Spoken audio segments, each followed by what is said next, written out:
Hi guys, good evening. So guys, ang oras dito ay 9:42 ng gabi. So, araw ngayon ng linggo. So, araw ng aking withdraw. So, bago ako magtulog guys, mag-withdraw muna ako para bukas, Lunes na.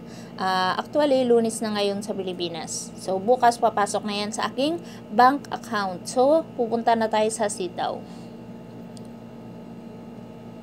Mag-withdraw na tayo guys. So, punta tayo dito sa ating account. And then, kung mapapansin nyo, punta tayo dito sa wallet.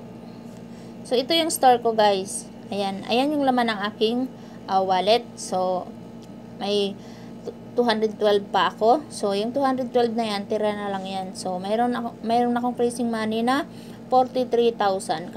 Kapamimili ko lang kanina. So, ngayon dito tayo mag-withdraw guys sa aking affiliate. Dito tayo mag-withdraw kung saan linggo-linggo ako nag-withdraw. So, meron tayong ma-withdraw ngayon na 2,880 lang ang ating withdrawin ngayon. So, kung mapapansin nyo guys, ngayong buwan, mas malaki ang na-withdraw ko. So, nung October 2, so, syempre, mag-isang buwan siya noong November 2. Pero syempre, marami na akong na-withdraw guys. Page 3 na yan. So, page 3, nasa 30 na-withdraw na ako. Kasi naka-page 3 na yan. So, 10, so 30. So, noong October 2, nag-withdraw ako. Kwentahin lang natin yung isang buwan. Nag-withdraw ako ng October 2. So, ayan yung withdraw ko. 1,900, 3,900, 3,200, 2,300 at nung nakaraang linggo ay malaki ang ating na-withdraw. 5,530 ang ating na-withdraw sa isang linggo lang.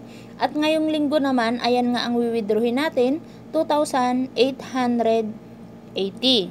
So, ayan ang withdrawin natin ngayon. So, nag-isang buwan siya nung November 2, di ba? Kasi dito tayo mag-start na kwentahin natin. So, ang total niyan is 19,710. So, sa isang buwan lang yun, guys. Kumita ako ng 19,710. So, parang abroad na rin ako, di ba?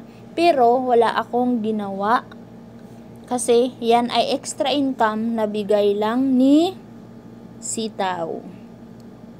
Okay, so, ayan ang ating withdrawin guys. Ngayon, mag-withdraw na nga tayo. Okay?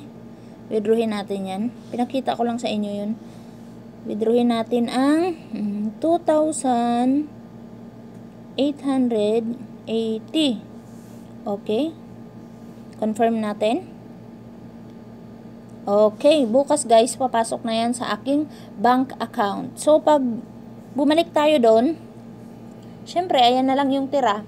So, iipunin uli natin yan. Hanggang sa linggo uli, mag-withdraw tayo uli. So, yun lang guys. Maraming salamat. Thanks for watching. Bye-bye.